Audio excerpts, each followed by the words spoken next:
in those instances is about releasing and letting go. Like, and that's the truth. That's the true thing around faith. Like, Yes. faith is believing in what's unseen. Everyone that I was talking to about getting a better, they said, yeah, you can't, because you asked about what does it feel like? Because I have no tattoos. The question you always ask leading up to is, what does it feel like?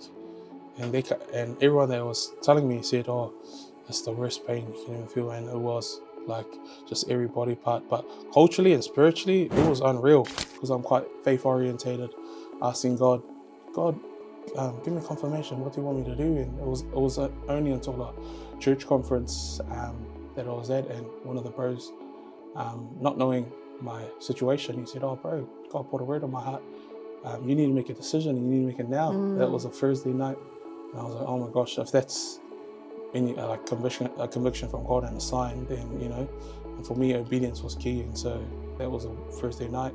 Monday, I handed in my resignation 4 weeks later. If you want to be an entrepreneur and get into business, you should create a lifestyle that you want to live, rather than letting the business dictate your lifestyle. Yep. Otherwise, you're just on the left side of the quadrant. You're an employee, self-employed, where you're dictated by your time and the stresses of the business. So there's dreamers and there's doers. Yes. There's, I think that's the difference between a lot of people in business as well.